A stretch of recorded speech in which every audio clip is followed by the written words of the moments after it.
Boa tarde a todos. Good afternoon to all. Good afternoon to all of you in the auditorium and everybody who is accompanying us via YouTube. We also have a link in the description of the video for those who are following us by YouTube if you wish to watch the event in English. We also have simultaneous translation devices at the front door. Welcome all to this event, Only Up documentary. It is one of the initiatives of the program Women in Aviation of our program Wings for All. It is a great pleasure to be here with you at this event, which counts on exchange of experiences between women of different careers on challenges, opportunities in the aviation sector, with information about these careers in Brazil and around the world. I am Ana Mota, head of the Technical Advisory and General Secretary for ANAC. I am a white woman. I am 40 years old, 1 meter and 60, black straight hair, black eyes. I am dressed in a blue and white dress and white sandals. To begin our program, I would like to invite our Director President, Thiago Pereira.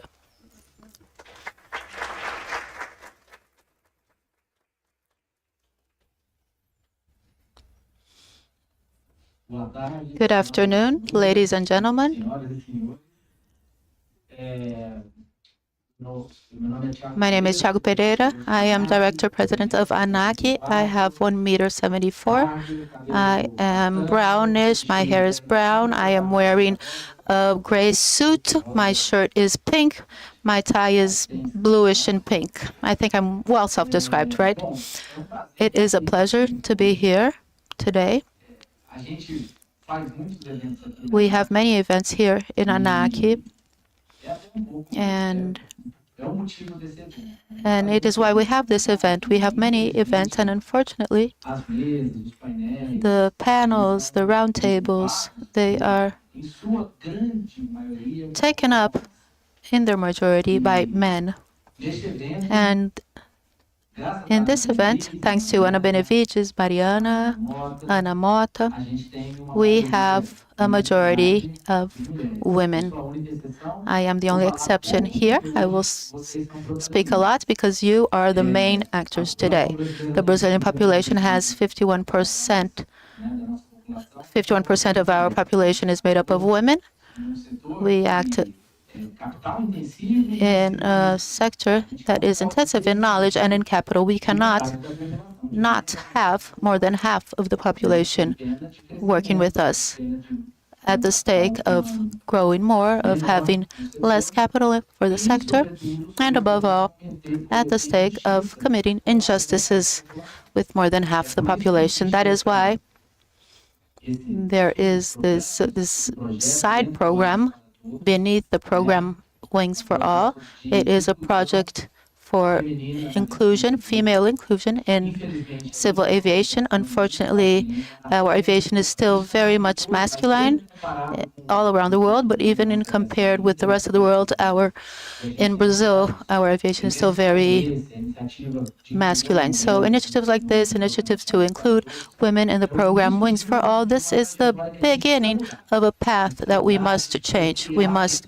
create, within civil aviation, we must create an environment that is more welcoming to women, an environment where they can feel more encouraged to act and to perform. We have examples here of sensational women that are an inspiration to us, to all of the women, and to us as well, men, in the aviation sector. After me, I will pass the floor to our director. After a long time, we now have a female director. 2011, Solange retired. Now in 2024, we have a director, Mariana Altué. Those who know her know that she is an inspiration to all of us because of her technical competence, because of her professional engagement. And I know that, unfortunately, not only in the case of Mariana, but also Ana Benevides and Ana Mota and everyone, all the women that surpass this path of successful careers, that the effort that they need to take on to have the same success as I or Director Luis Ricardo or Director Ricardo is even greater because of the injustice injustice that our aviation world is still very masculine. Anyhow, I will not talk more. I just want to say it is an honor to be here, being the exception as a man. I want to wish you all an excellent event. I want to thank you all for your participation, all of those who came from other countries and other places to honor us in this event and to strengthen this message to be passed on to the entire Brazil and to say that we want more women in the aviation. I wish you all an excellent event, and let's begin. Thank you.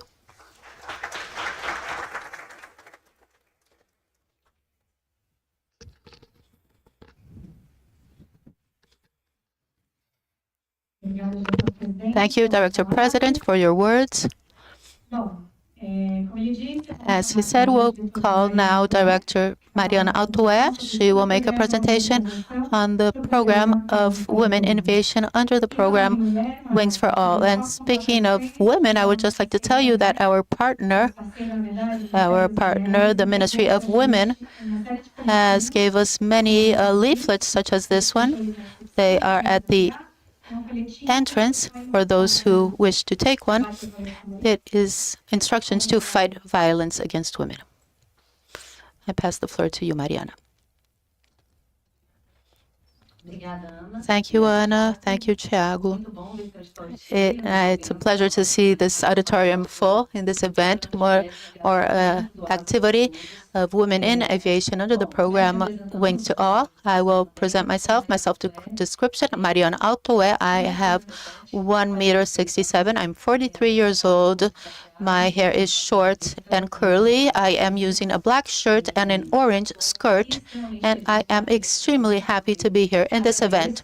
And I thank you all, first of all, to all these marvelous women that made it possible for this to happen, especially Ana Benevides and Ana Mota, but with a lot of people helping them, and Andrea Cassandra that came from other places to present the film, the documentary, and to be part of the debate, to share with us what it is, how is it to be a woman in the civil aviation profession, the experience from there, our experience here. I think we can benefit a lot from this exchange. I have been in aviation for almost 20 years, 16 of them here in ANAC, and during all these years, I met and coexisted with many women, very competent women, but in a very less in number than men.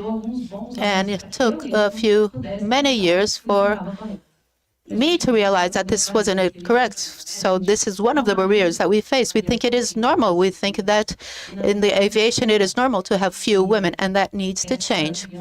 And so this key turned to me a short while ago. We are seeing this movement happening, fortunately, within our agency. And so we began taking action in this regard to create the program Wings for All, and within that, women in aviation. So one of our goals today is to talk a little about the program Women in Aviation. I will give you a little bit of the history, how we got here, how we created the Women in Aviation, and some activities that we have already implemented. And I will be brief because I know that we don't have a lot of time. Why have a program? Very pragmatically, we have a perspective of growing in the aviation sector, a very large perspective of growth. And if we not have more than half of the population providing work for this potential, we will not be able to grow up to our potential. In addition, we have a very low feminine participation, lower than in aviation than other STEM careers. Aviation is even worse with less women, probably because of the barriers that we face to get into this sector. There are formal and informal barriers. There are the prejudice, beliefs, the idea that women are not fit for certain areas or certain professions, and there are formal barriers, such as, and maybe Carla can help me better with the numbers, but the Air Force only, until 1993, if I'm not mistaken, only allowed men to enter into the career to become a pilot. After 1994, they started allowing women. So this was a barrier. It was a 100% quota for men. After that, it was permitted, and we start seeing women in the Air Force becoming pilots. And also, another topic that the reason why we need to have a program is the need to overcome these gender stereotypes. And this is an imperative for social justice and for sustainable growth of aviation.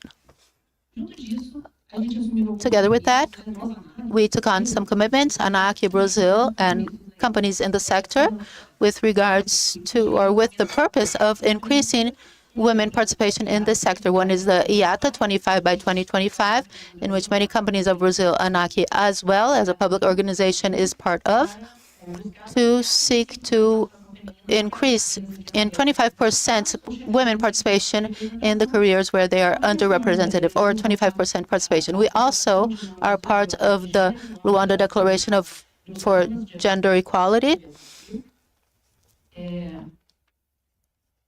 Also, we have the UN Millennium Goals, which we have many goals that are correlated to our programs, and one specific one that refers to gender equality. So because of all of this, ANAC created its equality, its sustainability policy. Environmental, social, and governance are the pillars. Environmental and governance are two of the pillars that ANAC has already been working for longer, and social is the most recent, which we started targeting with the creation of the Asas para Todos, Wings for All, with its 3 programs, Women in the Aviation, which is the one we'll talk about today, but we also have inclusion and diversity. Well, women with a focus of attracting and keeping women in the sector, inclusion and diversity with a perspective or a view anti-discrimination, to have an environment that is respectful and welcoming to all diversity of the population. I'm talking about professionals, passengers, persons that work in the sector or that use the sector. And at last, education and capacity building, which is more transversal. They are all intersected, but education and capacity building is more transversal, cross-cutting, in the sense that it is through it that we train, educate professionals in order to obtain our goals. Numbers, a little bit of numbers. I'm talking about underrepresentation. What do we have in numbers? These are the numbers of the world. This is data that we got from OASI. They were updated now. 5% of women pilots, only 5%. Air traffic controller, 25%. Maintenance professionals, 3%. And 8%. Looking at Brazil, we have the numbers, even the professionals that we certify, but pilots, we have 3% women pilots in Brazil, mechanics 3.5%, air traffickers 8%, and engineers about 20% in women. And a number that is not here, but traffic air controllers is an exception, because we have half of our air traffic controllers are women, which is a very significant number.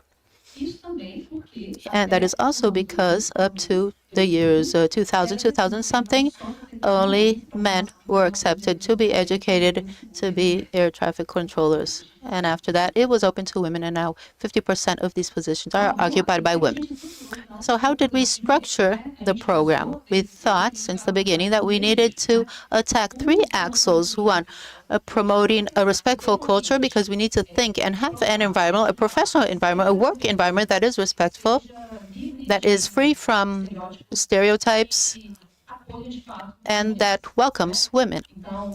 So free from sexual harassment, moral harassment, the stereotypes. Our second axle is the representation. Women need to see themselves in those places. Many times young women cannot see themselves in their profession, so they don't even think about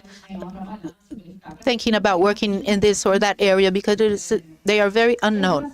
Education, so because we need to educate these people. Finally, financial incentives. So when we as a regulated agency take on an initiative to foster, we must be concerned of having half of the positions for women, and our other partners should seek initiatives in that same regard. What do we expect? The benefits from the program. Fight against discrimination and any type of harassment, increase women participation in the sector, develop actions that may expand qualified labor, so we have more women or people qualified, engage. ANAC, as a regulating agency, is able to articulate and engage more players in the sector towards these inclusive initiatives. Also promote actions that may inspire young girls, women, to enter into the aviation professions. I will talk a little about the activities that we are already implementing. You see, we are very careful, and these actions are very dear to us to inspire the young women. And finally, foster scientific studies in the sector because we have no literature about it. So we have an initiative in this regard, a partnership with the University of Brasilia. We have some professors here that are part of the program. Thank you very much. And just quickly, an overview of our activities. As I said, the Wings for All was created last year, in August last year, so it has just turned one. We had a first meeting in the agency to present a proposal of what our program would be to seek greater female participation. And with the more wider view, it became the Wings for All. So we began making up staff who could be our partners in the public and private sector. We also started participating more of the events. So there was the event on the Girl of the Aviation, of the aviators. They are also here with us honoring this event. Thank you, Fernanda. And then in the end of the last year, we signed this agreement with the University of Brasilia to carry out this study, which is the study Women in Aviation for inclusive regulation in the sector. With this, what do we expect? First of all, to have an academic work on the topic, gather what there is all around, and this project has already delivered a report by collecting all the information that there is out, and especially for us to have data, for us to be able to see what is the current situation, what are the barriers, why do they exist, try to understand where they come from so that we can fight them, and also make a benchmarking with initiatives of other countries, what has already worked around the world or not, what can we bring, adapt, what can we use, take advantage of, so that in Brazil we can also have a public policy that may bring the same results. And the beginning of this year, we adhere to the Planatec. It is our federal government program of the Ministry of Education to educate technicians. So in order not to reinvent the wheel, we decided to use what we already had. We had the Planatec in the federal government. We adhere it in order to decentralize budget and be able to implement capacity building activities and educational activities in the sector. So we adhered to Planatec. We made a campaign in ANAC that we published, and we had lectures and events to fight sexual harassment. So in addition to structuring channels for charges, we also worked with prevention, because what we do hope is that it never happens. Sexual harassment should never happen. We had in March, in the month of the women, we had an event here for the Women's Day, Aviation and Women. respectful culture, prevention against harassment. We participate of the Viaduras Women Pilots meeting, and we launched in March scholarships for technical course on maintenance in aeronautics with the Federal Institution of São Paulo, which half of the vacancies were destined to women. The maintenance technician is a long course. It's a course that takes a while.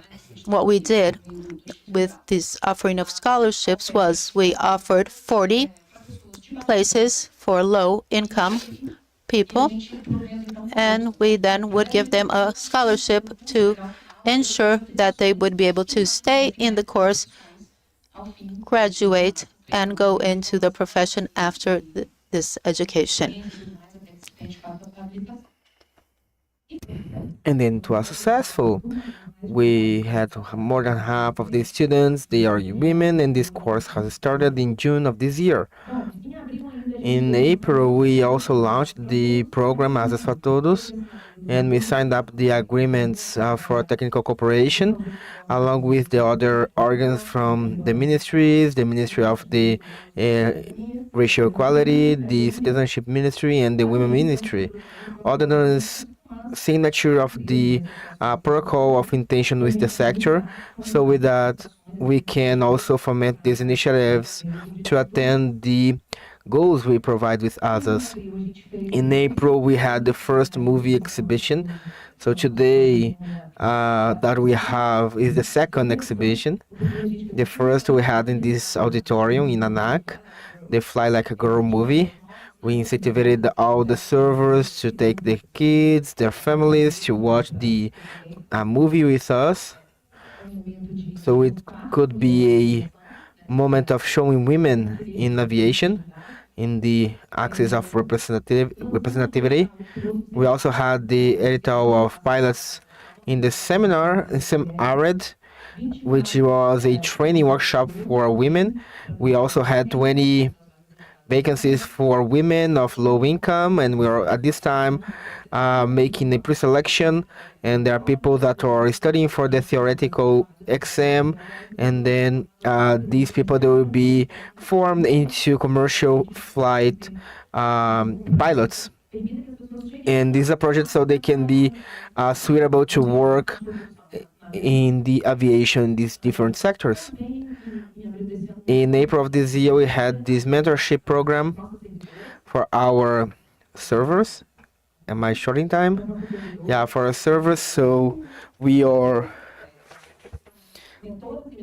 this mentorship program that we have some mentors offering the mentorship to the ANAC pilots so they can advance career.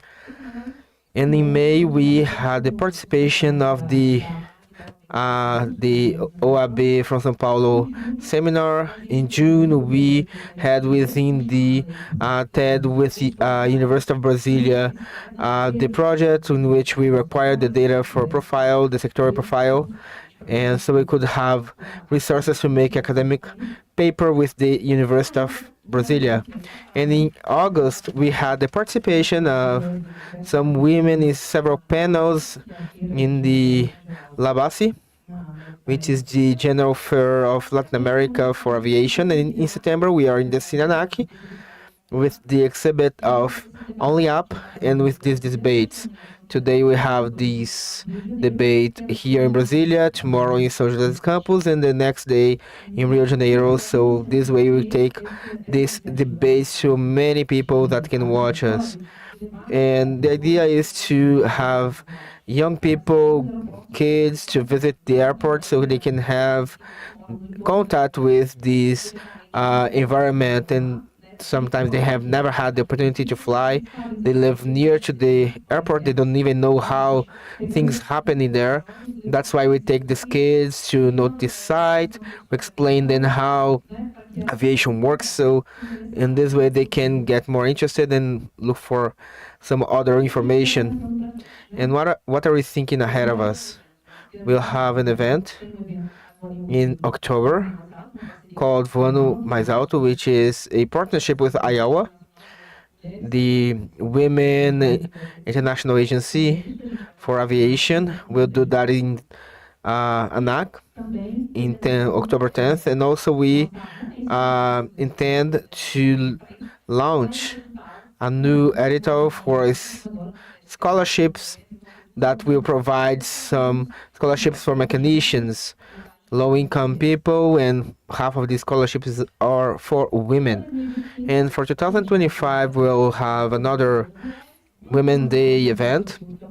There will be the launching of the pilot initiative, in which we'll take to the school some brochures in a more structured way, in such a way that we can have kids more in touch with the aviation professional and the profession as well. We have also the publication of some papers on the inclusive regulation, and then we're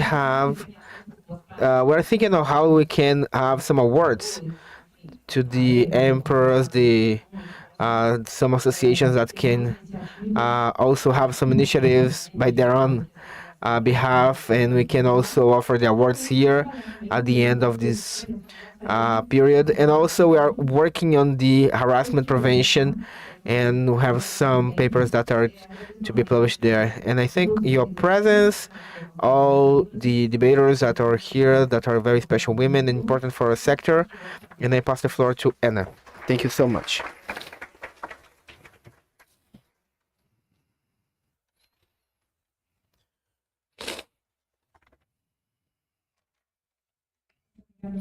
Thank you so much, Mariana, for showing us everything that we've done in this Asas para Todos program and everything that we have ahead of us in 2025. And following up with our programming, I invite to the floor the psychologist and researcher of the Associated University of Brasilia, Carla Ortoga.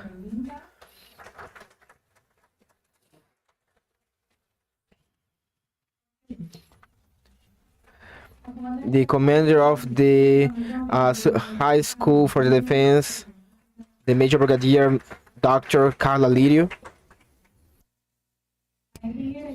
and the leader in maintenance in the Elevate Aviation Heavy Aero Maintenance Center, Cassandra Happ.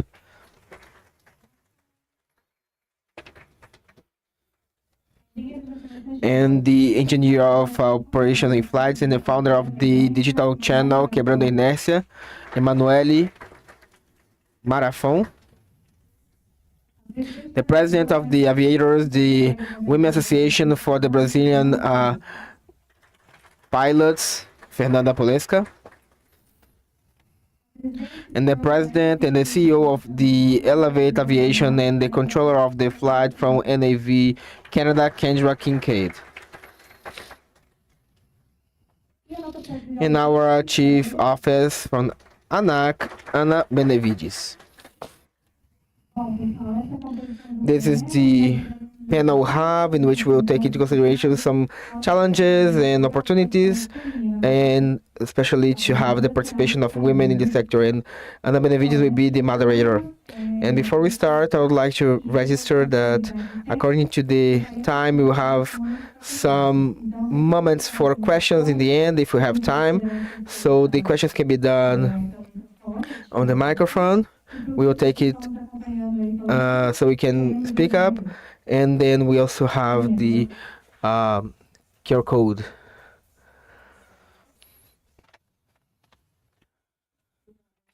Thank you, Aninha. Thank you so much. Let's sit down.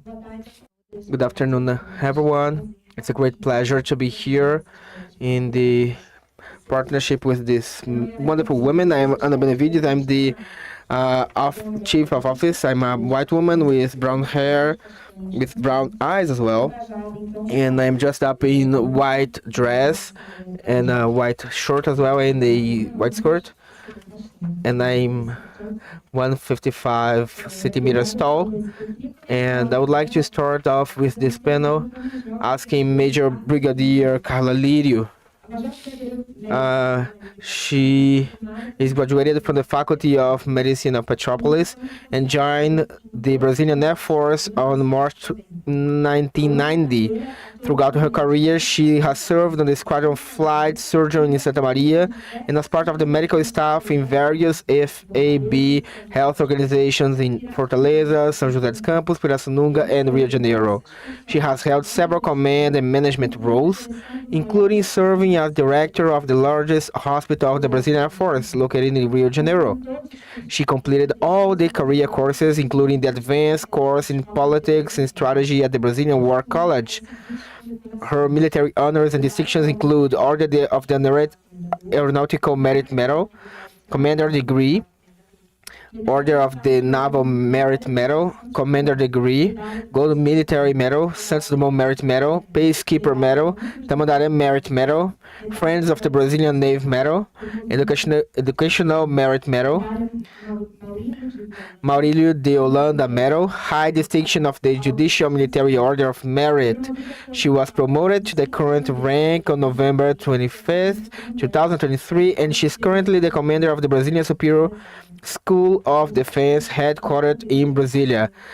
Major Brigadier Carla is mother of Bruna and João Pedro. Major Brigadier, we are following some advances for the women inclusion in the armed forces. In the end of August, the Ministry of Defense announced for the first time in history that from 2025, the women could be voluntarily enrolling for the military services, and you were the first woman to reach the general office in the armed forces of 3 stars. The first to be promoted to general in the armed forces in Brazil. The first to command one session in the FAB, and also to be the chief of the mixed forces in the medical framework of the institution. In your view, what are the main challenges faced by women when they follow their career, and how the advance of the women inclusion is leading towards the future of the women in the military career, and what counsels would you give to the young aspirants to follow this trajectory?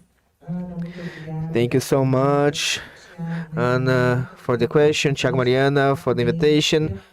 Congratulations to ANAC for the initiative. I was very impressed, Dr. Mariana, for the presentation of the ASAS program. I really like to see that these are concrete actions focused on the inclusion of women and also to attract young people, offering them the opportunity of having a career that's so beautiful in the aviation sector. I am the Major Brigadier Dr. Carla. I am 160 centimeters tall and I have 62 kilos. I'm mother of 2 kids, just as she mentioned before, and it's a great pleasure for me to participate today in this event. And as regarding my trajectory, I have 25 years of service in the Air Force, and in the past months, I am serving the high superior defense school as the chief. And regarding the inclusion of women, I think that is the best of the perspectives, and I invite you to join, because women, they have been in the armed forces for 40 years because of the equality of careers, wage, which is very important, and they are present in as aviators, as doctors. I am a doctor of the aviation. I had my first years of my career serving in the squadron of chase, and also they are in the control, in the maintenance of aircraft, in technology, of information, the engineering, and journalism as the mechanicians of aviation. So we have many possibilities, and the work is very important because they make us to identify as human beings, so we can contribute, we can grow, and for this reason, the military career enables us to have all of that. It's a career that leverages us towards some challenges, bigger goals, and also women are very welcome in the military environment. Even though a male environment, so to speak, we see that women, they represent over 20%, more than 20%. And I see that we have 3% of aviators in the Brazilian society in general, and in the armed forces we have more than 20% of effective people in all these areas, even in the training schools. And in this year, in my perspective of the Brazilian society, I see that we were surrounded by this wonderful news with the commemoration of the 25 years of the Ministry of Defense. Our Minister Lucio, he announced that from 2025 onward, the young women can enroll themselves voluntarily as soldiers, and this is a paradigm breakage. It's an opportunity to insert in the labor market, especially by women in vulnerability areas from different social classes that are not with less opportunity, so to speak. And these women, they can enroll online voluntarily, and they will go under a selection process.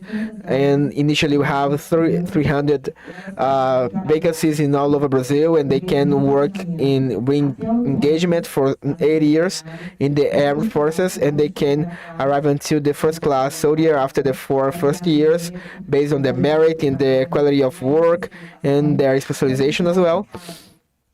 And they can even be capes, and then it's a very good perspective. It's a great career, inclusive career, diverse, and it's a safe environment, for women. And we militaries have values that are not a rhetoric.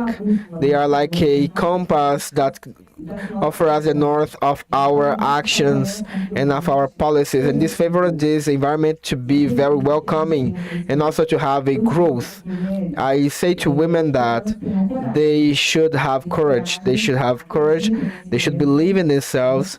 We need to believe in ourselves, in our potential.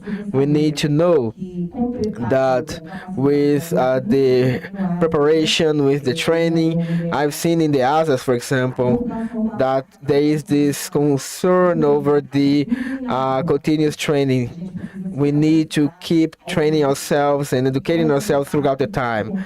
And with this preparation, courage, and support, because we need support from other people to make us grow with them. And this is my experience. And if I had something to say to these young women, is that they should come with courage, with willingness, because everything is possible to do when you have courage. I have over 34 years of career, and I reached the last position that it's possible for me in the military career. So it's a great reason for pride for me. Thank you so much, Major Brigadier Carla, for your inspiring words, and we expect so many women to join the military career and to widen these proportions of this 20%. We need still to learn from the armed forces how we can increase this in the civil environment. Thank you for your response. My next question is for Emanuele Marafon, and my question is for you. You come after Major Carla, who has 34 years of service, and Manuel has another graduate in degree in aerospace engineering from UNB, and she's working as a flight operation engineer at Embraer. It's a great insertion in the labor market after she graduated. And additionally, she founded the channel in 2019. She founded before the pandemic, when you were still a university student, the channel Quebrando a Inércia, Breaking Inertia, who has more than 300,000 followers in social media. And in this channel, you explain about aviation concepts in accessible language. And we see that there is a big demand in social media for this type of content. And we have more women inspiring in your history as well. And I would like to ask you if you can tell us how your interest in aviation started, and in the aerospatial engineering, and how we can also attract more women to share this interest and to fall in love with this sector just as you are. In your experience, what are the main barriers that or obstacle to the insertion of women in this sector, and how we can overcome these barriers? See. Thank you so much for the invitation. I started to be interested in aviation because I always like to fly. I was born liking to fly. And I started when I was a child. I liked sciences, rockets, aviation, and my parents, they would incentivize me a lot. They would put me to watch documentaries, movies. They would take me to visits. Every Sunday, I used to have a picture that I forgot to take here, so I could show myself in São José dos Campos beside the aeromodel. So I was inserted in this aerospatial environment by my own interest, and my parents supported me.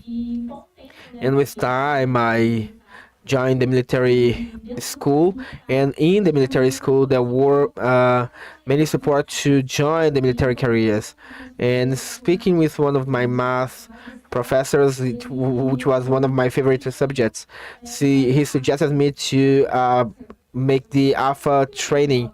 And I wanted to be a pilot, but I was wearing glasses, and still there is this impeachment. And so he suggested, what if I could not be a pilot, I could try to be an engineer.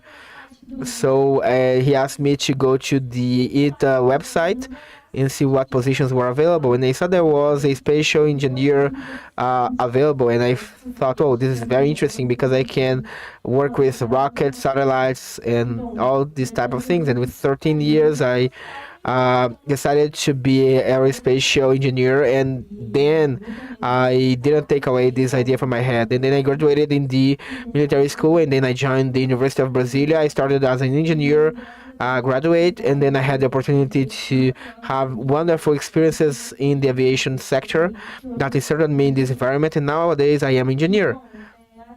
And in regards to actions that we could do to make women to and young people to join the spatial environment and aviation environment, I think that the main issue we need to work is the incentive from early ages. I had the luck to be born in a family that supported me a lot, and had provided me the opportunity to grow in interest in these topics. And not all the women have these same opportunities.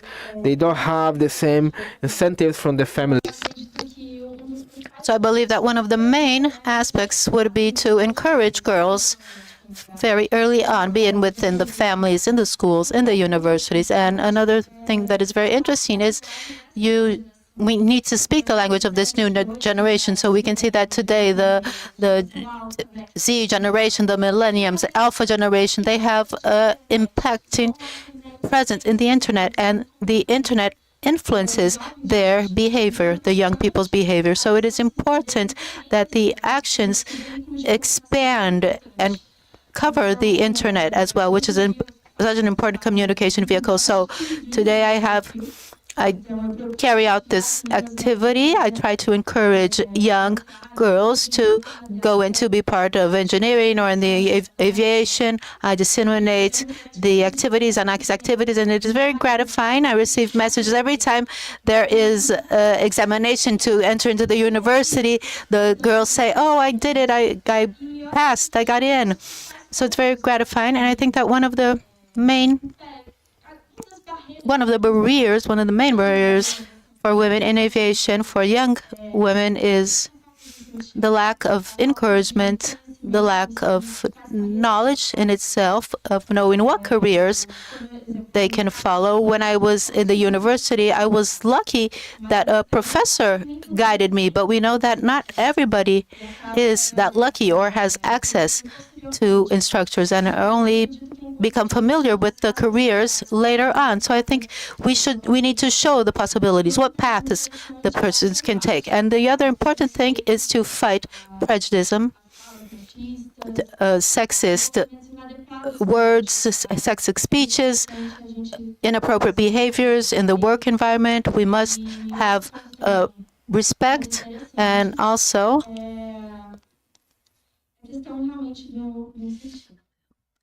again the matter of encouragement. Thank you.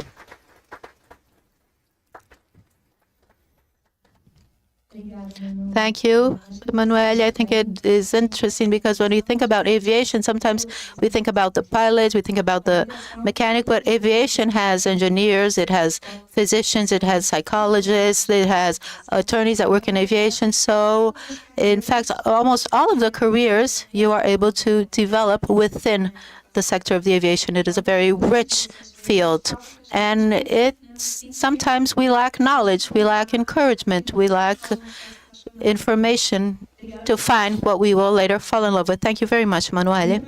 My next question is to Fernanda Polesca, who is the president of the Women Pilots Association. Fernanda is a bachelor in Ciências Aeronáuticas, she's a pilot since 28, and she has license and habilitations for aircraft and helicopters, more than 4,000 hours of flight. She has performed activities as instructor, and she is also a professor and a lecturer.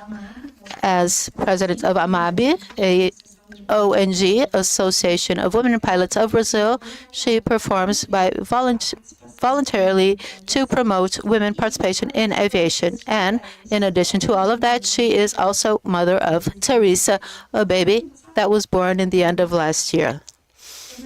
Fernanda, tell us a little about your story in aviation and how aviators have worked to increase women representation. How do you think we need to act to make the environment more inclusive to the women that are already working in that sector?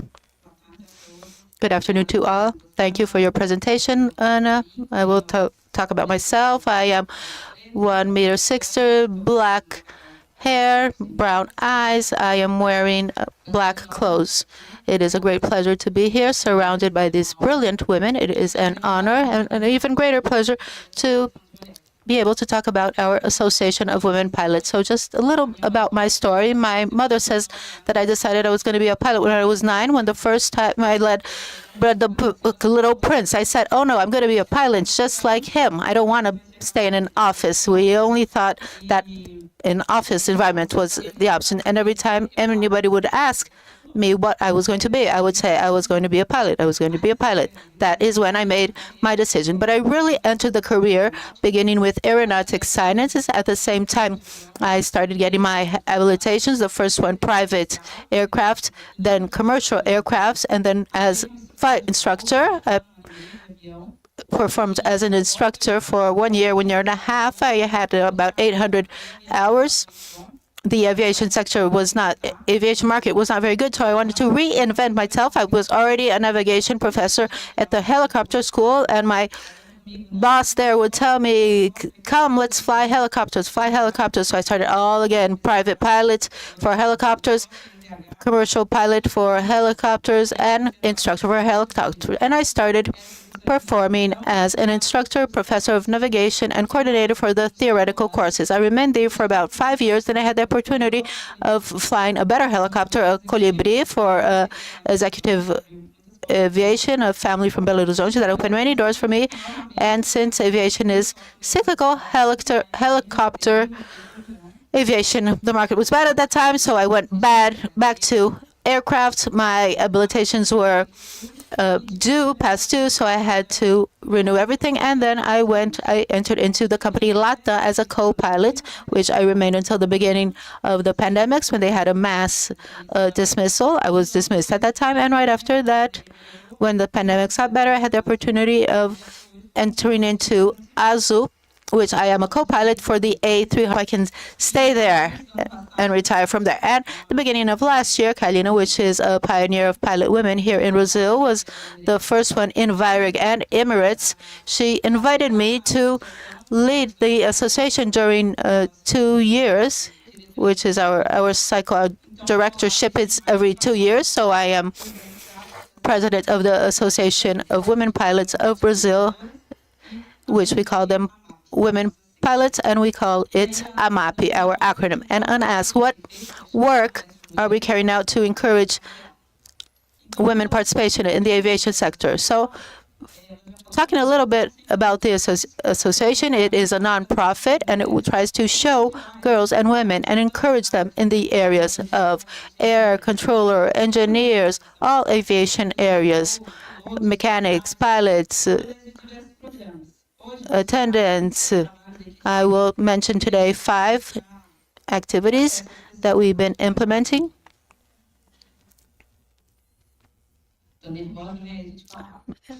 I'm nervous, so we speak fast. So the first main project every year is the meeting of aviation women. It is always in March. ANAC is always present. Ana Benevicio lectured for us this year. Next year we will have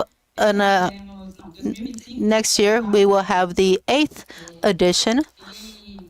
It is one day of lectures and speeches, and the main goal is to meet, to gather, see people, meet people, get to know other people, talk about pilot women, job offerings, exchange ideas, talk about difficulties, talk about maternity, talk about flight scales, all topics related to aviation, how they joined the aviation sector. So encouraging, we try to show the different careers, and we try to show the women in the different stages of their careers, those that are starting, those that are at the end. But our main goal is to make connections, to exchange, to meet people.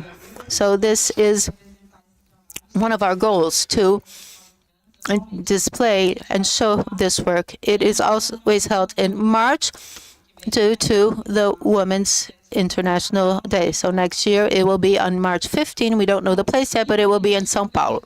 Well, another project that we have to encourage the women is the scholarship contest. It is every year. This year it will be our 6th edition, and the prize is awarded in the meeting in March. We have already given partnerships for private pilots, commercial pilots, sign language for attendants, aeronautics engineering, jet training, ICAO. We have already donated almost 60 scholarships, and we launched the publication in October, November. Every women associated can sign up for these scholarships. Anybody can be associated to our association.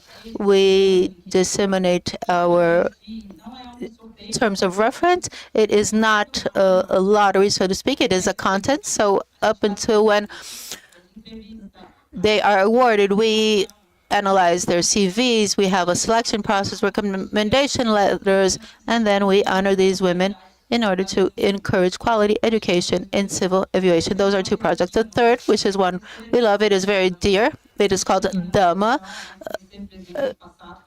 the Day of the Girl in Aviation.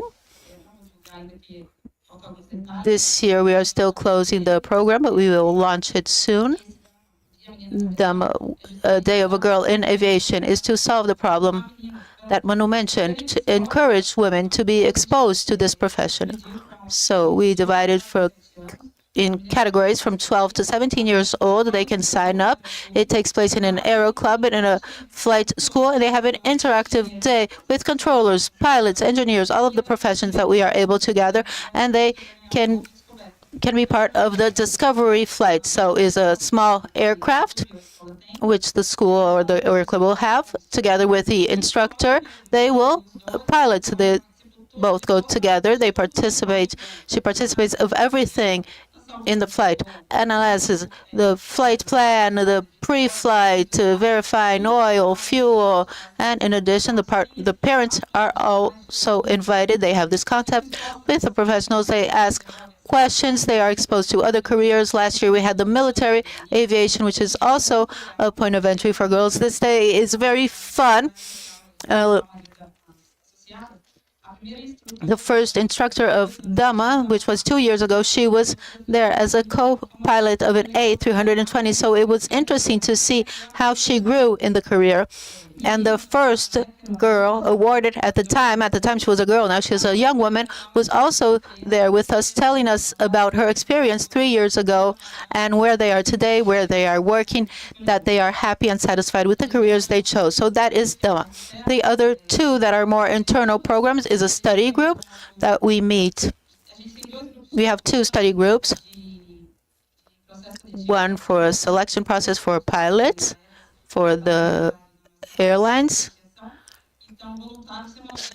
So volunteers every week give us lessons on methodology, performance, English, everything that will be part of the selection process. And girls gather, come together, they talk, they exchange ideas. It is an informal group, but very dedicated. The level of knowledge is very high. I'm always proud when I participate in some of the classes. And now we just launched the flight attendant study group. It is still beginning and it's still maturing. The pilot study group is already 2 years old, and we are just beginning with the flight attendant study group. Another thing we are seeking is mentorship. We have mentorship internally for the association, as well as a partnership with the Jauli and Embraer. We have almost 2 years of mentorship. Our employees, collaborators of Embraer are available. Our associates can be selected for these mentorships. They have 8 meetings to talk about careers, social development, LinkedIn, how to behave during an interview. So they're also exposed to the different areas. Lastly, Ana asked, how can we make this environment more inclusive with more women? I think the main aspect is to not be limited. Don't limit the hiring because of a man or a woman, but for the quality of the education. No matter what clothes the person is using, what matters is the professional equal opportunities for men and women, for more women to enter into the career. And as they enter, maintain a respectful and welcoming environment so that they remain in the company, so that they can grow in the company and they be satisfied with the path that they chose.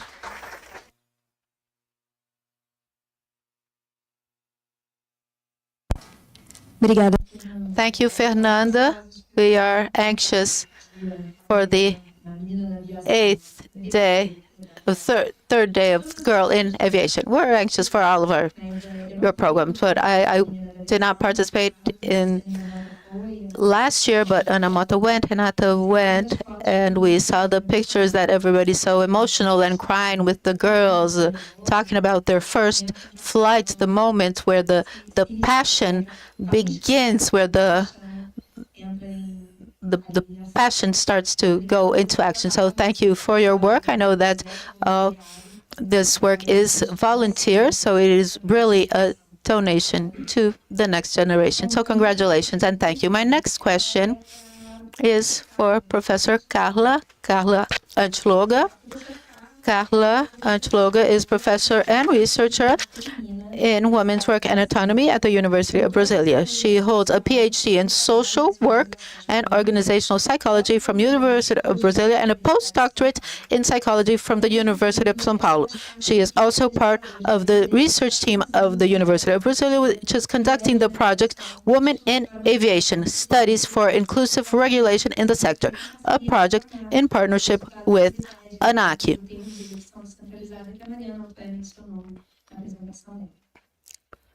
Professor, considering your experience as a researcher on women's work for over 15 years and the progress of the research project on women in civil aviation, what can you share with us today about the low female representation in certain aviation careers? How can gender stereotypes and other cognitive biases affect the distribution of career aspirations in our society? And what do we need to do to help more women and girls to see aviation as a viable career path? Thank you, Professor. Thank you, Ana. First of all, on behalf of the University of Brasilia, I want to thank you for the invitation to be here to talk about this project, which right now is very dear to us. I'd like to thank my 2 researchers, colleagues, Professor Inês and Aida, that are here with me today. I think first I want to thank you for the importance of your question, because we talk about what needs to be done, and you mentioned, which is what the research shows, which is a gender stereotype. Stereotype is a complicated word. I don't like it so much, but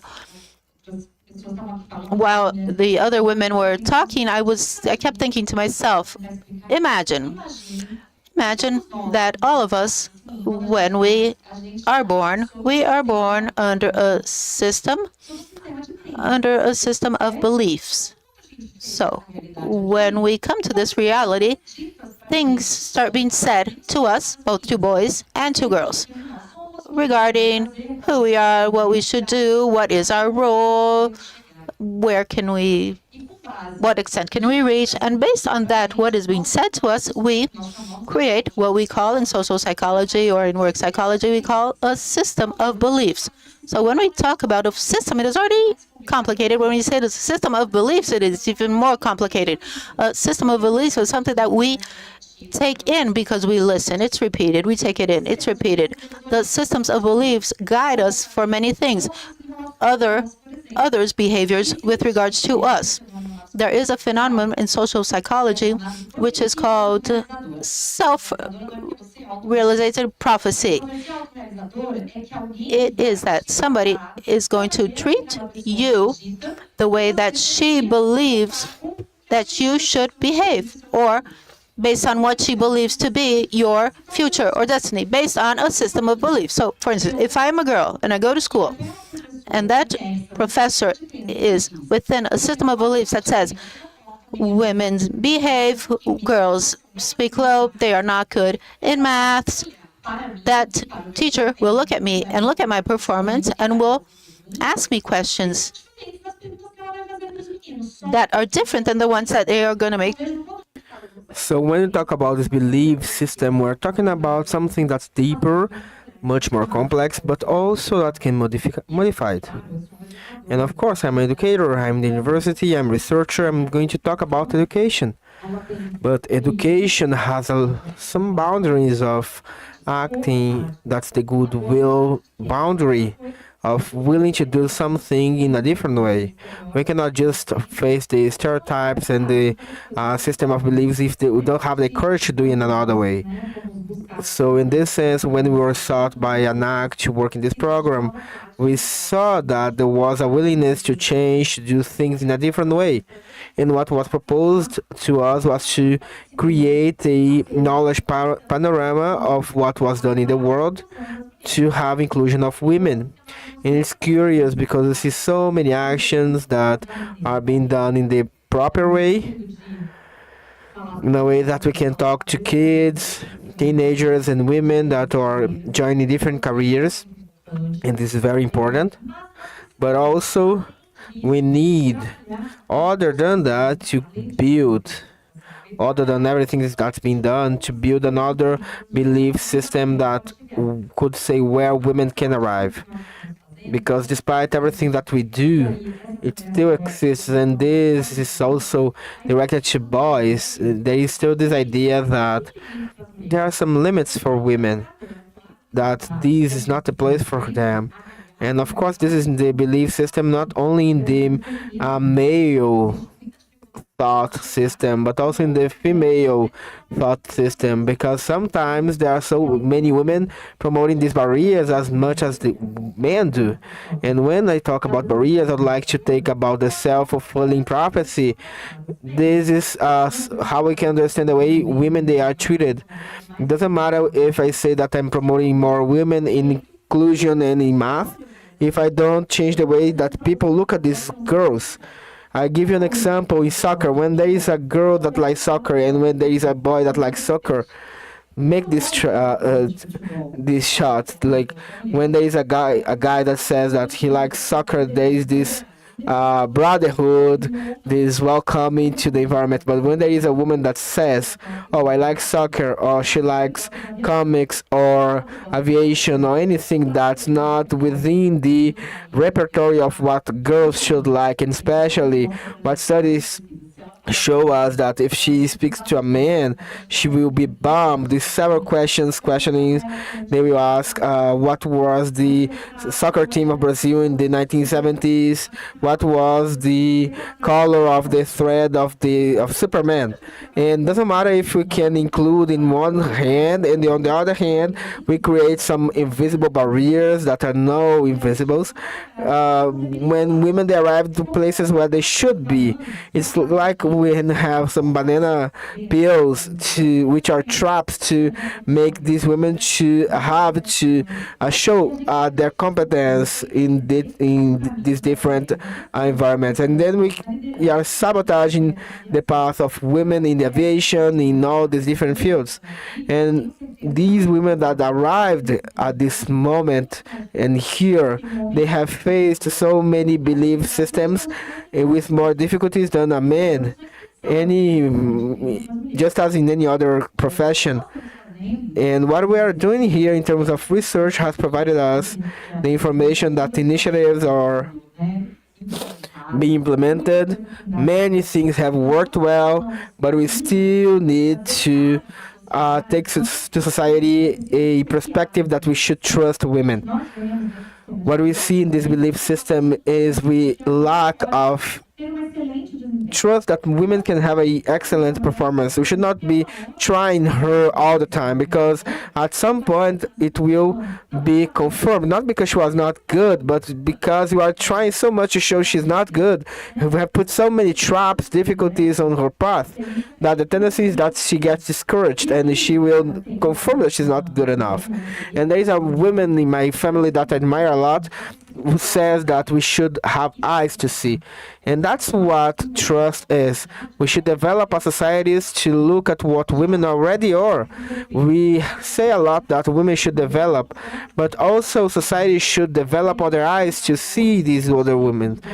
And there is also this other perspective that's not to see to believe, but we should believe to see, and believe that women are legitimate to the place where they want to occupy. They can do as good and sometimes much better than what's been done in many parts of these areas. So thank you so much.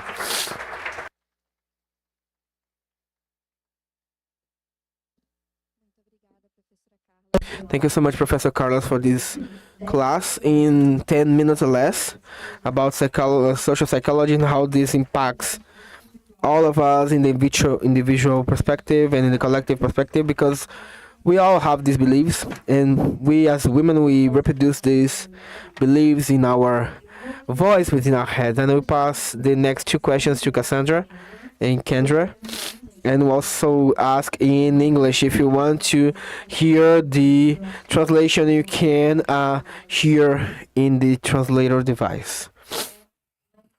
Question is to Cassandra. So, meet Cassandra Rapp, an M1, M2 aircraft maintenance engineer. Cassandra graduated from Aircraft Maintenance Diploma at SAIT in Calgary in 2016. During her time at SAIT, is it right, SAIT? SAIT, okay, I was butchering that, sorry guys. So SAIT, she found and served as president of the Aviation Student Association, was nominated to be valedictorian by her academic chair, won the SAITSA Goethe Award, and won the Dean's Choice Award in 2016. After her diploma, she headed north to pursue her apprenticeship in Fort Smith, Northwest Territories. Cassandra fell in love with the North in Fort Smith. She obtained her M1 and M2 AME licenses in March 2019. She spent 6 years working in the Canadian Arctic, seeing and experiencing parts of northern Canada that only a handful of people have the opportunity to see. She's currently a lead aircraft maintenance engineer working for Heavy Arrow in Edmond, Alberta. Cassandra is very passionate about diversity and inclusion in the aircraft maintenance work environment, and her goal is to influence the workplace culture on the hangar floor so everyone feels welcome and included. She has had her first kid just 6 months ago. Cassandra, you describe yourself as passionate about encouraging women to pursue a career in aviation. What drove you to pursue a career in this field, particularly working with aircraft maintenance and safety? And how is it to be a woman working in maintenance, which we know it's a very masculine environment in Canada? And what do you think we need to do to make technical careers more appealing to women? Thank you. Thank you for having me. I'm going to do this just because it's fun and we don't do it in Canada. I'm going to describe myself. I'm 5'6". I don't know what I am in meters. Brown hair, hazel eyes, blue dress. And yeah, I have a 6-month-old son at home in Canada with his dad, so I'm excited to be here. How I got into aircraft maintenance, I was actually going to a university in Calgary taking a Bachelor of Science, and I didn't really know what I would do with science, so I was just taking it because I thought I could do something with it. I liked science in high school, but I actually was in my first year and I met somebody who was taking aircraft maintenance at SAIT, and I honestly just thought it sounded cool, so I applied for it. I did hair and nails in high school. I did cosmetology, fashion. Like, I'm a girly girl. I still very much am. So people were caught off guard when I was saying that I'm going to do aircraft maintenance. But I just started the program at SAIT and kind of just fell in love with it and was really good at it too. Like, I got a 4.0 GPA in my entire diploma. Like, I just really enjoyed it and I was good at it. So stumbled upon it. But yeah, I moved to Fort Smith, Northwest Territories, and I had a really great experience. It was about a 15-hour drive from my home, from my family. So as much as I loved Fort Smith and the opportunity being up north, and I learned a lot as an aircraft maintenance apprentice, after about a year there, I was homesick, and so I wanted to move closer to home. I found an apprenticeship in Calgary at a really big airline in Canada, and when I got there, so this is kind of me starting to answer your second question of how is it being a woman in a male-dominated industry. I got this second job and I thought it was my dream job, and I realized quickly that it wasn't. I experienced bullying for the first time ever in my life as a 20-year-old. Like, I'd never been bullied in high school before, so now here I was at a job and I was being bullied by people that were like in their 40s, men. You know, it's just like hard, you don't know what to do. My coworkers were telling me to just have thicker skin and stop taking things so personally. So I bottled everything up and I just ended up blowing up and kind of rage quitting because everyone was just telling me to stop being thicker skin is what they said I needed. So luckily I had worked at the first job in aviation, so I knew this is not right to be treated like that by coworkers, with the bullying, sexual harassment, going through the proper channels of HR, and I was moved to a different shift. It was almost like I did something wrong. So just the way that they handled it, I quit. But I knew that I wasn't supposed to be treated like that. I really believe if I would have started my aviation career at that company and had not worked at a different company, I probably would have just quit and left aviation, because I would have thought, oh, that's not how I want to be treated at work, so I'm just going to find something else. But luckily I knew that's not right. I found a different job. So there's been ups and downs. That was one of the biggest down, and just learning how to deal with it over the years. I thought once I get my engineer license, then I'll have all this respect that I don't have yet, because I didn't get respect. And some people did respect me, but others, it was almost like the opposite, where they saw this young woman who's 23 years old, who's got, ACA on the ATR and the RJ-85, these big airplanes, and I'm signing them off, and I'm fixing them, troubleshooting, and some of my coworkers now I know it was just threatened by me, and so I was like the outcast, and I wasn't really respected either, because they just didn't like me. So I learned, over the years, I've learned things, and I have a list on my phone of things just, to keep in mind about being in a male-dominated industry. Never let somebody tell you how you're supposed to feel, and that your feelings are valid, and don't ever let anyone take those away from you. Don't change who you are in order to fit in. always stand up for, if you see somebody being bullied or disrespected, stand up for somebody, because I feel really like if you listen to somebody get bullied and you don't say something, then you're almost just as guilty. Be okay with the fact that not everyone's going to like you.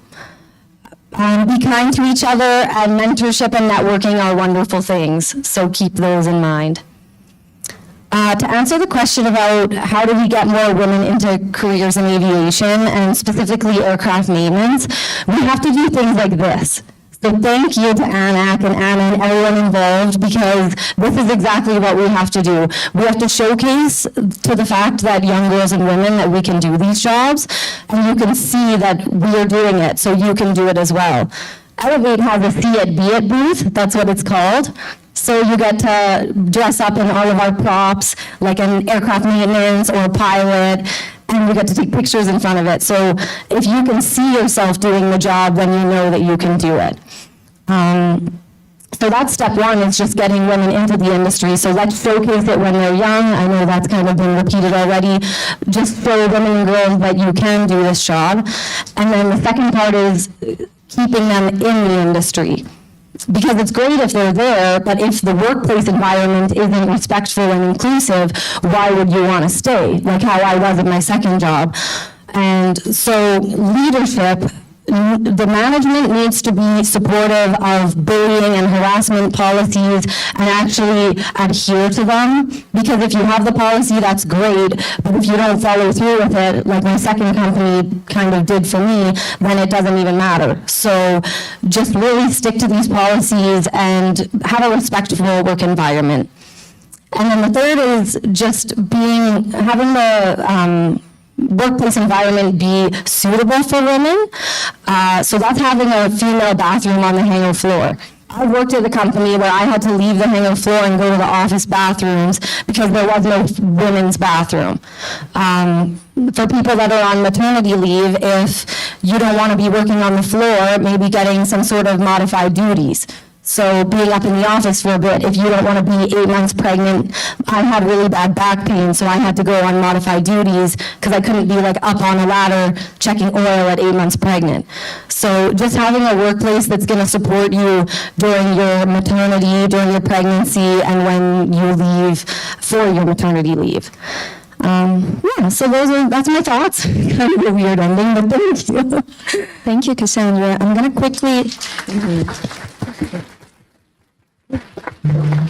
going to quickly go back to Portuguese because I just loved your answer so much that I want to comment it in my native tongue, so if that's okay. Yeah.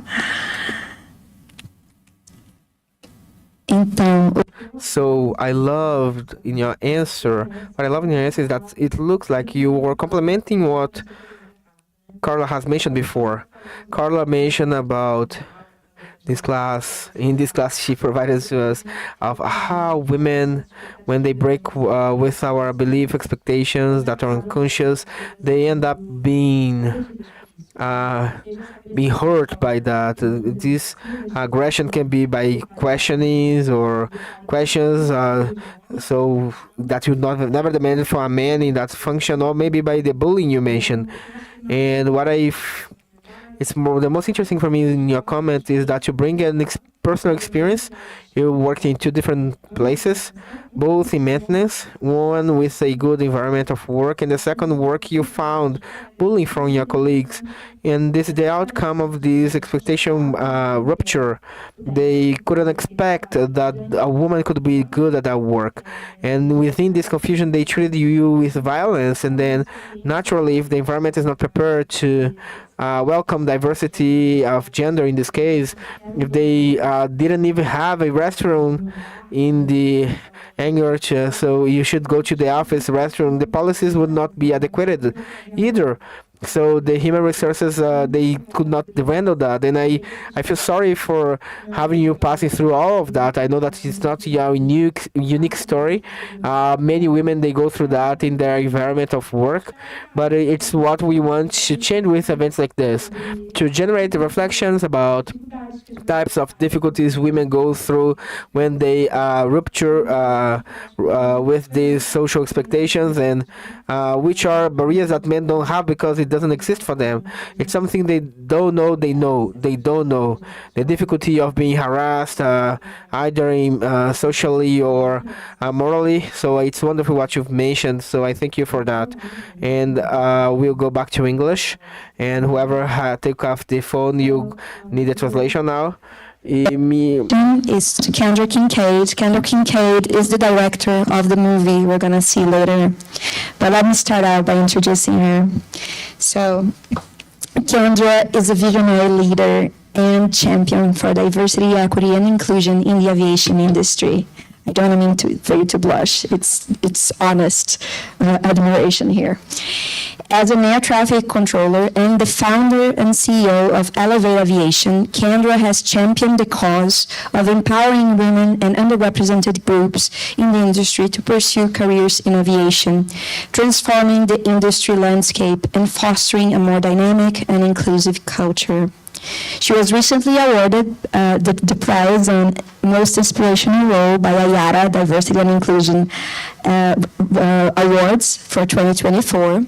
And on top of everything, she has raised 4 kids while working as an air traffic controller in Canada. So, Kendra, you're an air traffic controller, a CEO, a filmmaker. What a ride, right? Can you tell us a little bit about how you entered the aviation industry and how you came to found Elevate Aviation? Tell us a bit of your work you do to promote women and underrepresented groups in Canada, please. Okay, well, thank you. Thank you for having me. Like, you are an inspiration. Oh, you brought it to me. Thank you so much. You are an inspiration, and when we met, you are a ray of light. I think anyone who knows her knows that. Look at the nod. She is a ray of light. So thank you for having me here. Thank you for having me here, and all of ANAC for having me here. And I just want to give a shout out to the 2 people sitting in the booth back there. Excellent job. I could understand everything. I'm sorry that I don't speak Portuguese, but thank you back there. Yeah. So I have a little presentation. I'm just going to go through it quickly. It's a little bit about what we do. But before I get into Elevate Aviation, I just want to tell you the first part of the question of how I got there. When I was 13 years old, I ran away from home, and I ended up living on the streets. And I lived outside an old abandoned hospital, and I lived in some tree houses. And so I lived on the streets for a little while before I ended up in the foster care system. Do you call it the foster care system here, too?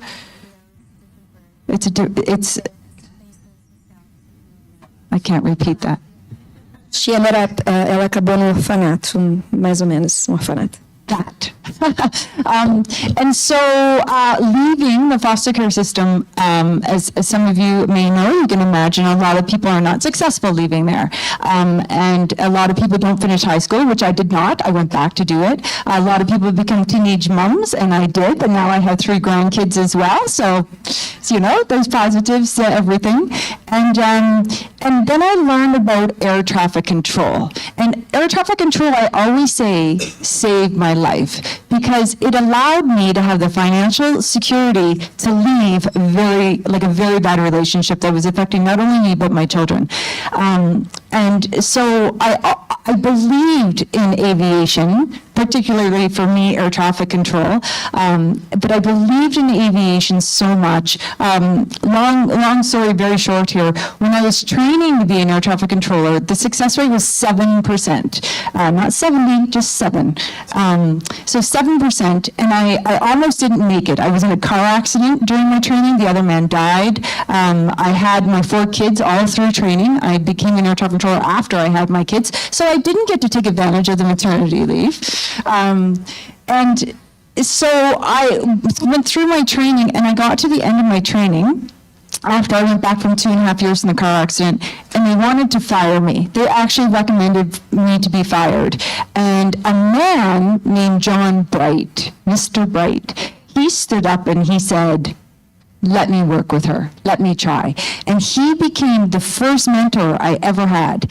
And when I finally qualified, and when I finally got out of the bad relationship, and I was a single mom with my kids and raising them, I fell into depression.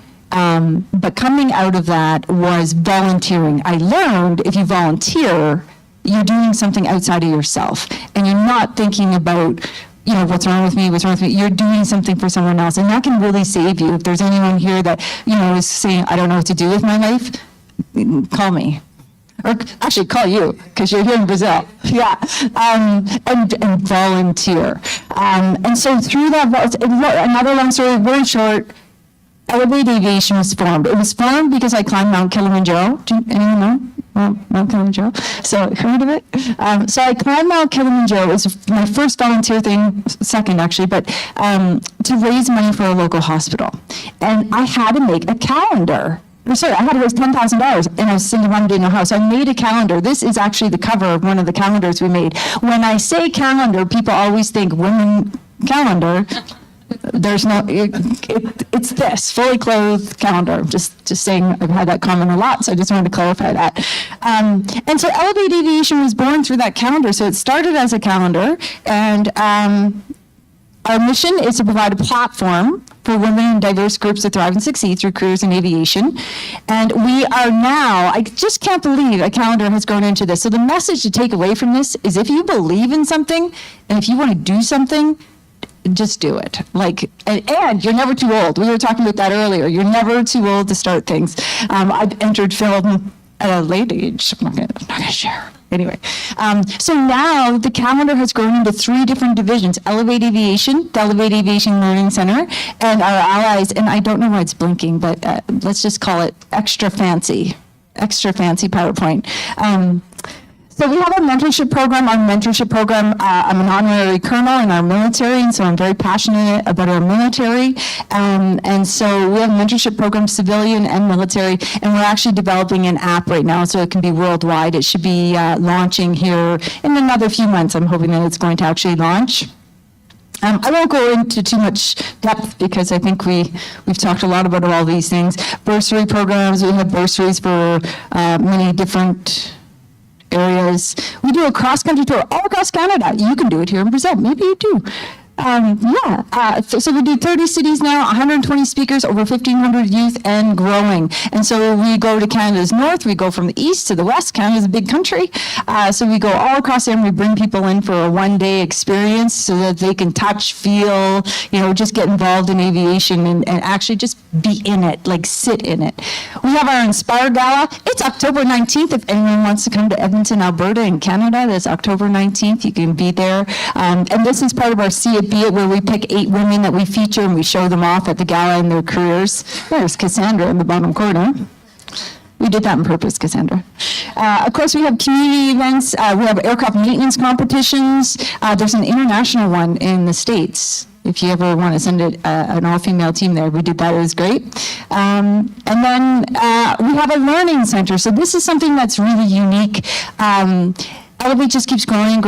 We just received a $5 million grant this year. We're up over about $12 million now in grants for the government. So we are really getting support from our government. And here is our learning center. A picture of it. You have no idea how proud I was when that sign that says Elevate Aviation, when we put that up on the wall, I cried a lot. I was very proud of it. Inside our Learning Center, so here's our programs that are really interesting. So junior jets from grade 5 to 10, we bring them to the airport for an entire week. So they get to go into the air traffic control center, they get to play with drones, they go into security, they go all around the airport. They spend a whole week. Even the teachers want to be in aviation when they're done. And we say, no teachers, we need teachers. You can't be an air traffic controller or whatever you want to be. You have to stay and be a teacher. So this program we've opened in a couple different cities in Canada, and we want to take this around the world. So I get to go and speak around the world and try to promote this actual 1 week program. And the week program goes all through the school year with different ages, sorry, I just totally messed that up. This is our ACE program that I just described. So this is what it is. The junior jet program, the junior web, it's on our website, the little videos for kids 5 to 10. This is from 11 to 24-year-olds. So this is the 1 week program where we go in. I've only done this talk 1 million times. Anyway, yeah. So this is our ACE, our 1 week program. And this is part of the air traffic control simulator. You can see the air traffic control where I work. It looks like it's in the 70s. I don't know if it looks like this in Brazil. It's more modern. Oh, okay. We'll have to talk. I wanted to learn more.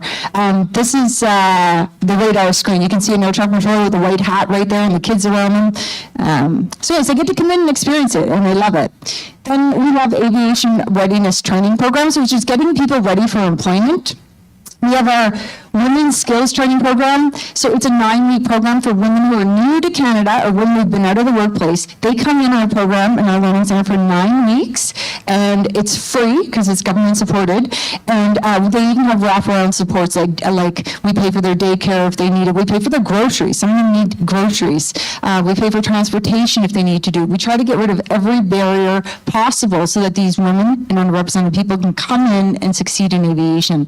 We now have other programs like our aircraft service technician, our flight attendant, our customer service, our ramp agent, PPL ground school, and we just bought an air traffic control simulator, which is my favorite. So we're starting an air traffic control introduction course. And again, these are all free. People come in, they take these courses, they get certified, and off they go into the workplace. And most of them have never even considered aviation before, which is what's really great. We actually go after the people who aren't thinking about aviation. And then we have Elevate You, which is for women who are already in aviation, and we have a leadership training for them. And we have a workplace culture consulting, which we go into companies and we help assess their culture, and we help make recommendations. You can see here we assess them in 15 different categories and 4 groups, and 275 total benchmarks, and we assess them. We work with them for a year, and then we assess them again at the end. So this is a new program for us that we've just started a couple of years ago. This is the goal, because everybody needs a goal. And this is our goal, is to have our own functioning building. It's $20 million. The renderings are made. So if anyone wants, just saying, if anyone wants to throw over to she just said she'd write me a check. He just nodded. We're good? No, just kidding. Just kidding. Okay, it'll bounce. But this is our long-term goal at the Elevate Aviation Learning Center. And I'll stop that. This is do you want me to play this? Okay. So is anyone going to the film later? Yeah. Okay. This is the trailer. If you haven't seen it, here we go. Wait.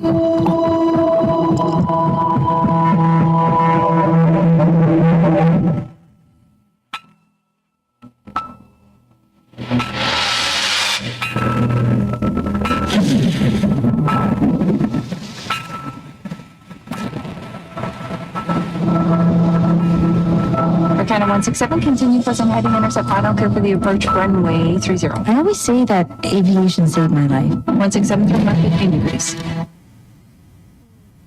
It's longer than that. 3, TT4, turn left heading 330. It afforded me the independence to escape the broken road. 168, turn left. My name is Kendra Kincaid, and I'm an air traffic controller. I know firsthand that aviation is a male-dominated industry. I'm on a mission to find out why this is, and can it be changed? I'm definitely going to be a pilot. I can't imagine myself doing anything else than flying. When you make a difference in somebody's life where they can have a career to support their family, that's the goal. Hotel driver, hold short runways. I'm not sure what I'd do if I don't qualify. I haven't made a backup plan. I don't think I want to go back to being a flight attendant. Hold short runway, 09. Flying up north is one of the most amazing places to fly. Once we're up north, we're what we call uncontrolled airspace. I had a pilot come in, and I could just tell he was just trying to dismiss me. He didn't want to tell me what was wrong with the airplane. I could just tell he really didn't want to talk to me, thought that I wasn't qualified. We've come a long way in bringing women into aviation, but we have a lot of work left to do. I would be in my uniform on an airplane, and I'd have guys go, "Are you a pilot?" Pilot, anyways, your qualifications are challenged more as a woman than they are as a man. How well do you think the aviation industry is doing with new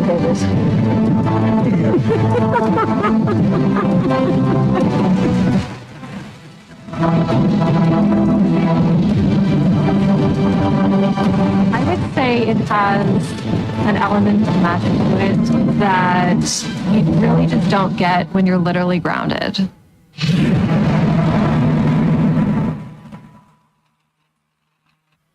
Okay, so that's a little trailer for anyone who's going to see the movie later, and I appreciate anyone that wants to come and watch it. And yeah, I guess I'll just finish with, I think in life, sometimes people are really, sure of what they want to do in life, and sometimes you're not sure of what you want to do in life. And if you're not sure, like, I can't believe that I found my way. It took a long time and a lot of trying again and again and again. So if you're one of those people, just keep trying. You will find your path. And yeah, over to you, Anna. I put this back on.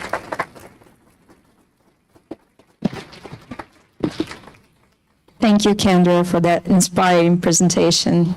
Então, vou voltar aqui para o português. I will go back to Portuguese. Thank you, Kendra. That was an excellent speech. I think we have some time for questions and answers. Am I correct? Do we have maybe time for one question? So let's open to the auditorium if anybody wants to ask a question to one of our panelists.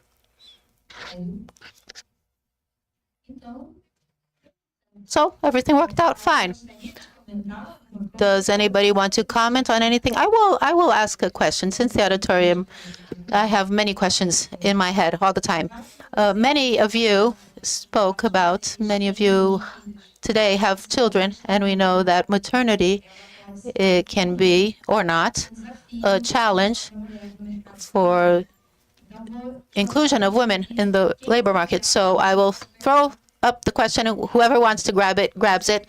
Carla already grabbed the question. Carla, how do you see maternity in the aviation sector? Thank you. I think that it was one of the most challenging environments to talk about maternity because there are many issues involved. But at the same time, I think that, again, changing the perspective, it is possible to include women and to address this topic, maternity, with the importance that it should be dealt with, because we have artificial intelligence for everything. But to bring people to the world, we still need a mother. We have no other option. We want people in the world, we need a mother. So given the lack of another option, what I said about changing beliefs, changing the perspective, is to value this opportunity, because if the woman wishes to reproduce the species, biologically speaking, she needs to have all the support, unconditional support, for that to happen in a healthy and peaceful manner. I was saying here that when I passed on my doctorship test, I found out I was pregnant. So I was no longer a girl. I was not 28 years old. I was pregnant of my first son. I was married, and I had passed the test for the doctorship. And it was very interesting because people looked at me as if I was committing two crimes. One, being pregnant and passing for the doctorate, and passing for the doctorate and being pregnant. So it's like I never had a room. There was no place for me. It was very difficult. We were talking about stories of overcoming, but women do not need to have stories of things they overcome. We could have a common life doing things that men do without any issue. During my interview for the doctorship, I knew I was pregnant, but I couldn't say that. And I hate to lie, but I had to lie with a poker face, as I never lied in my life because the expectations were very high, that I studied part of my doctorship outside of the country, and that was no longer going to happen. And I was there answering the questions of my interview. And after the conviction on my decision of not saying that I was pregnant, I had found out just the day before. And everybody said, oh, but couldn't you have avoided it? I was avoiding it. Of course, I didn't want to be pregnant and in a doctorship. But it happened. But the conviction that came, but you should have said the truth. And I thought, should I? Would I be here If that day I had decided to say the truth and deal with all of the consequences that would come, and that came for many women. I saw many colleagues of mine abandoning their studies. So we need to, aside from my personal experience, we need to treat maternity as a topic even more serious for civilization, for society. If women, such as in some countries, women decide they are no longer going to have children, the system will collapse. The economic system will collapse. I'm not talking about anything else than something that is very palatable. So the decision needs to be embraced by the society. It is a collaboration that we give to society. It's not just something that we do because of the magic, although it is magnificent to be a mother. I love it. But there needs to be valuation, respect, and be careful with women and their children, because it is the continuity of our species. It's not a favor.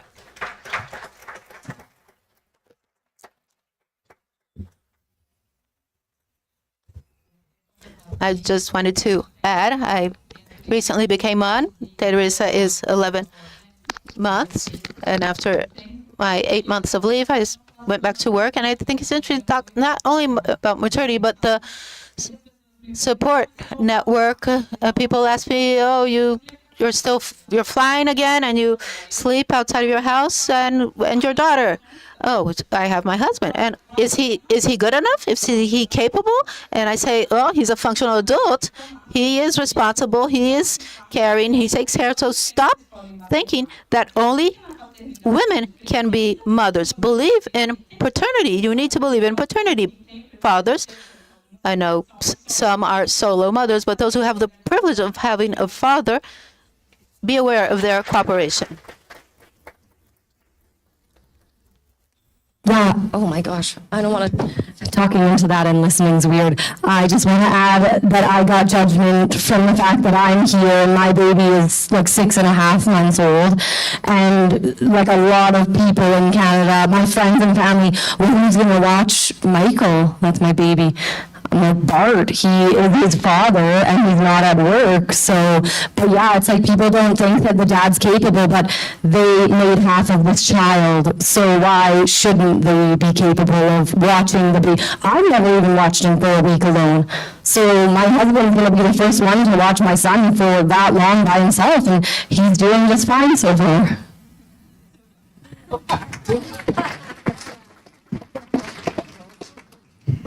Interessante. It is interesting because this system of beliefs also affects men, not only women. Not only women are victims of these beliefs, the role of the woman, the role of the man.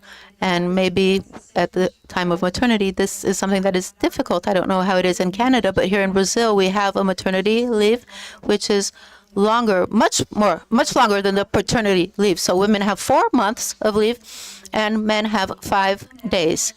And that's where the differences begin in terms of roles and in caring for the child, because the woman spends more time with a child when she is born. She is better at it or something. So I thought these experiences, the judging experiences, don't depend on geography. They happen in Canada and in Brazil. But Major Carla Lira has a positive story about the experience of being a mother. I see here some young mothers, and my oldest daughter is 28, and I live in several places of Brazil. I was always away from my family. I had my husband beside me, and I believe that I did everything I should in my career. I would go to congresses, and I also took care of my kids from the beginning. And then by means of trust, I think the secret is to trust and to share with your husband. Everybody needs a support network. You can conciliate with the professional life perfectly. Myself, particularly, I consider maternity to be very important, just as my work.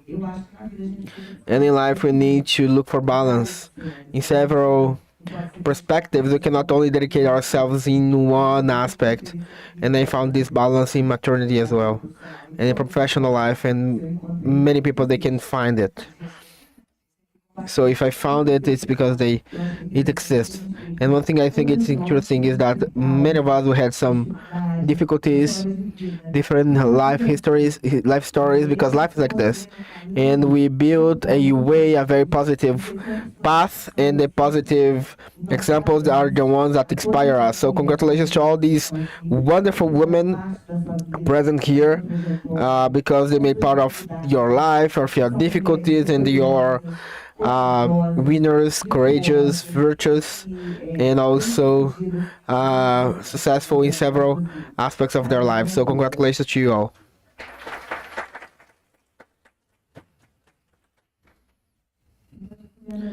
Yeah, I have some reproval uh, gazes because we are short in time. Yes. So we still have some questions about how it is possible to watch the movie. Yeah, this movie has never been broadcast in Brazil so graciously because of Levaid authorization to have the possibility of having these 3 sessions. So today is open to all of you. We have 619 places. Just show up. We have space for all of you. Tomorrow we'll be in Sociedades Campus in it auditorium. Unfortunately, we don't have more space there because all was filled, and we have the auditorium filled over there. And in the next day we'll be in the Palácio da Fazenda in Rio de Janeiro, and maybe you can enroll there. So don't kill me, please. But until tomorrow, have the deadline to subscription in the Rio de Janeiro into September 12th. Please follow us in the website, and you can see all the details. And with that, I'd like to thank you and thank our panelists, and pass the floor to Ana Mota. And I will not pass the floor. So thank you so much, all the panelists, and you can go back to your seats and feel at ease to go back. Oh no, sorry, we have a photo right now. It's my first time moderating this panel, so we have this photo of the panelists.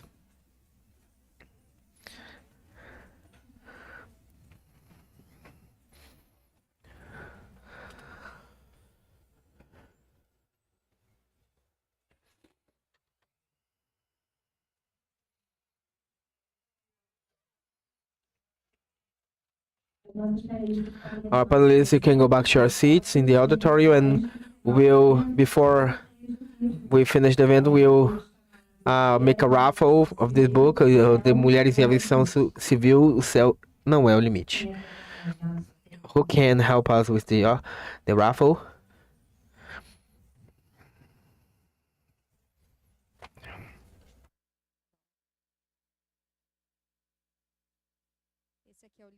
This is the book, Women in Civil Aviation, Sky is Not the Limit, and the number is M7. I think it's Mariana, right? Yes, it is. So if somebody's in the seat M7, you can find who is the person seated. So nobody's there, so let's raffle another number.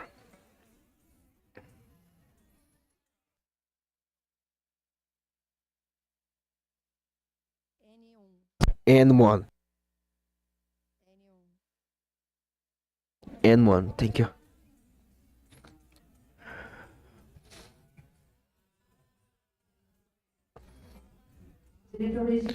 Director Luis Ricardo will be my stage assistant.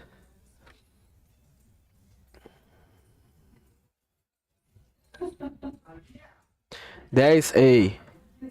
He is 8. And then A, B, C, D, H, I, J.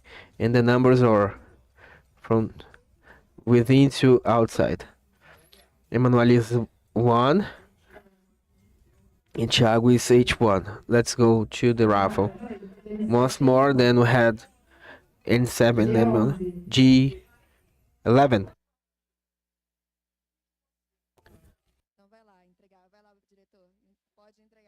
Okay, director, it's for this woman in white, so congratulations.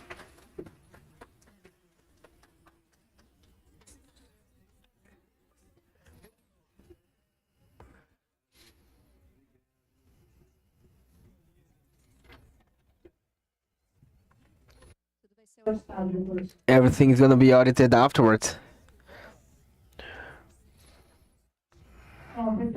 So the person that got the book is from my team. Congratulations. Okay. Good rating for you. So I expect that to be very inspiring for you too. So thank you so much for the panelists and the videos, for sharing your experiences. I would like to, and for being source of inspirations.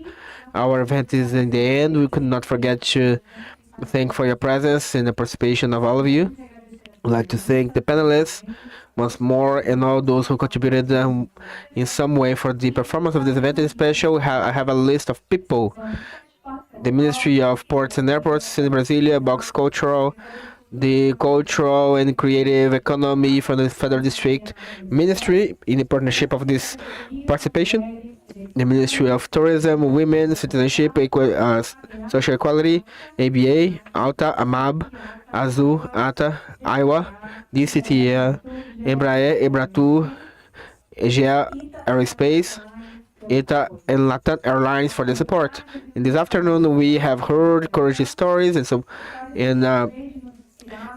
stories that can help us to inspire and know that we can keep being very strong when we have to follow a dream, even though we have difficulties. And we have heard so many times that we cannot, as Dr. Carla mentioned, and women like her and these women that have been here today, they show that the way is always up, only up. And talking about only up, I would like to invite once more all of you to the free exhibit at in the Cine Brasilia at 7 p.m. It's a Canadian documentary about women in the aviation industry and their inspiring story that challenged the inequalities and the prejudices, and it's been directed by Kenja and with the participation of Cassandra Hack, and also it lasts 1 hour and a half. And to support the decision, will count with a free transportation to Cine Brasilia, and it will expect you in the building C. So the outing is from now, and then we can come back at 9 o'clock, and we'll have free popcorns for the first 170 participants. And whoever would like to congratulate our president director, is his birthday as well. Thank you so much.